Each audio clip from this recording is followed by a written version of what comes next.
Assalamualaikum.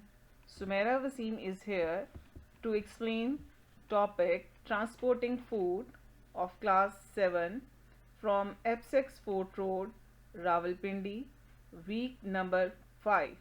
My dear students, before discussing the topic, I want to recap the previous knowledge that in the previous week we have started new chapter plant and their systems. In previous week, we have discussed different parts of the plants, their structures and their functions, as well as we have also seen the diagrams. I hope that you all have well informed about the parts, the function and the structure of the plants. Today we will discuss food. The objective of today's lesson is students would be able to learn about how is food transported in plants? What is the role of phloem in food transport? And how sugar flows through a plant? Dear students, first of all, we should know that what is transport. Transport in biology means carrying substances absorbed or made in body of an organism to all the other parts of its body. There are two things: the substances which are absorbed. What they have absorbed? Water and minerals. And what they have made? They made food. That process is called photosynthesis. Means the transportation of water, minerals and food is the main system of the plants. Transport in plants. In plants, it is only water and minerals that need to be transported to its other parts. Another thing that needs to be transported to the other parts of the plants is the food prepared in the leaves. Means they have to transport two things: water, minerals and food. Look at the diagram. This diagram will help you out in understanding of transportation of the water and minerals by the xylem. Check the arrows that xylem helps to carry out or to transport water and dissolved minerals from the root to the other parts of the plant. And you all know that the food is prepared by the leaf. From the leaf, the phloem tissues, they carry the food up from the leaves or to other part of the leaf or of the plant where it is required. Transport of food in plants. Food is manufactured in the leaves and the green stem of the plant during a process. Why? Because they have chlorophyll.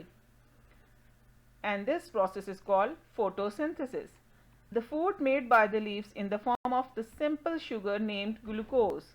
Means the food they prepare during photosynthesis is called glucose. That is a simple sugar. Other types of the substances are called plant hormones.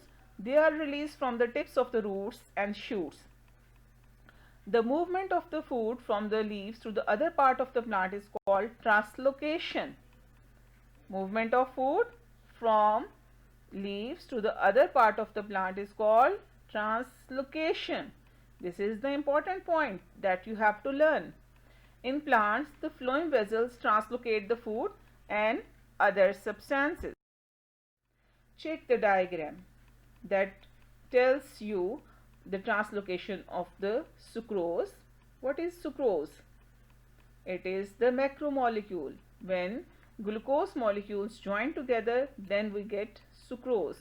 And transpiration of water means role of the xylem and phloem is more clear over here. Now another diagram. It also helps you out to understand the function of the xylem and phloem as well as. Look at the diagram. There are source cells and the sink cells. What are they? What is their role? I will tell you.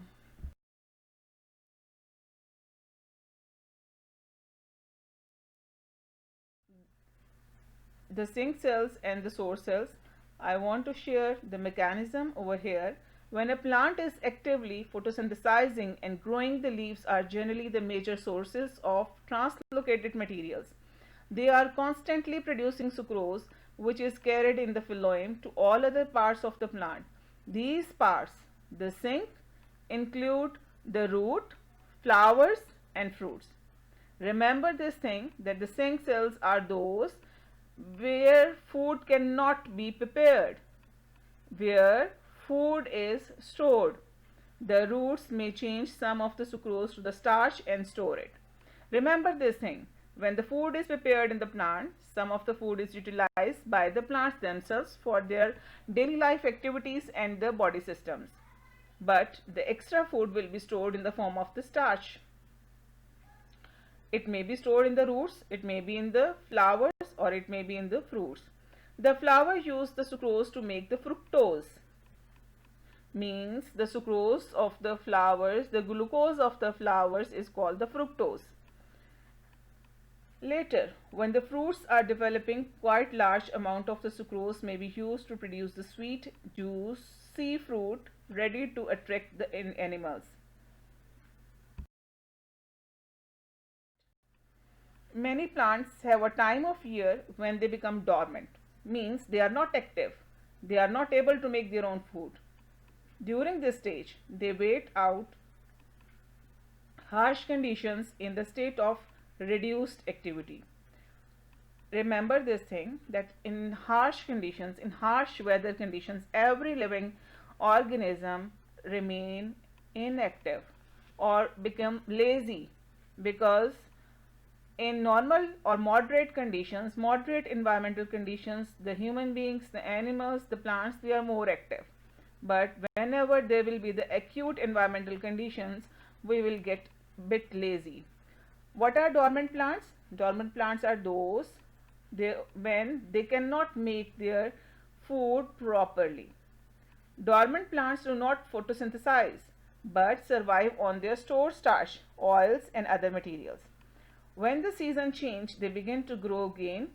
Now the stored materials are converted to the sucrose and transported to the growing region. So the question arises that how they survive. Dear students, they do survive by using their stored starch. They convert back into the sucrose and then transport to the growing regions. And in this way, they do source and sink. Source is the part of the plant where substances are produced. Leaves of the leaves for sucrose, amino acids, or enter the plant. Example, sources, leaves, sucrose is produced here. Root hairs, nitrates are absorbed here. What is sink? Sink refers to the part of the plant where substrate can be stored. For example, the roots and stem for starch. Example, sinks, roots, stems, starch is stored here. Root tips, amino acids are stored here. What are amino acids?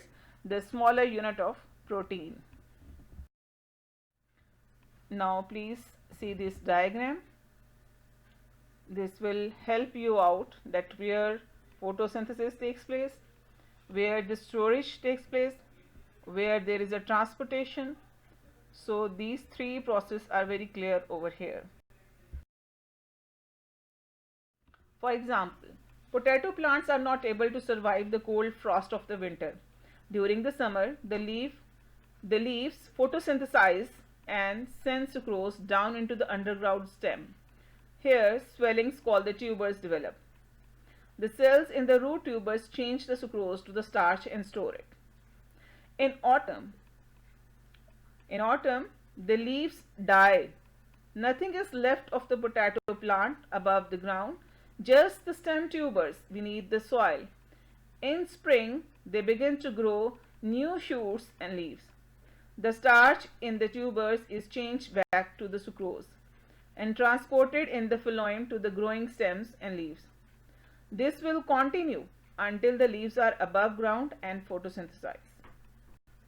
So, see the difference, that what happens in the autumn and what happens in the spring. So in summer, the leaves are sources and the growing stems tubers are the sinks. In spring, the stem tubers are sources and growing leaves are sinks. So opposite track will be followed according to the season. This is another diagram that helps you that sink and sources changes gradually in the life of the plant. So the brown circle shows the sugar and the blue one shows the starch. Direction of xylem and phloem. Phloem can transfer sucrose in either direction, up or down of the plant, and this is not true for the transport of the water in xylem vessels. As you all know that water they do absorb from the roots, and where the roots are, it is the lowermost portion of the plant that can only go upwards, because transpiration always happens at the leaf surface, and it is this that provides the pull to draw and water up the plant. Very important diagram. This is the anatomy of the leaf, where food is going to be prepared in the form of the glucose, and this diagram shows that after the preparation where the sugar solution moves with the help of phloem. You can see over here that there are 4 different functions.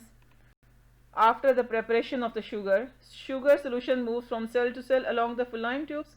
Sugar goes to the roots and shoots and is used in the respiration, and cells in the growing shoot use the sugar in respiration. Cells in the roots use sugar in the respiration and store it as a starch. Dear students, the topic is over now. We have discussed in detail the transport of the food. In this presentation, we have studied about the transport of the food in plants. I hope that you would have understand each and every concept. If still you have any query, you can ask. Thank you.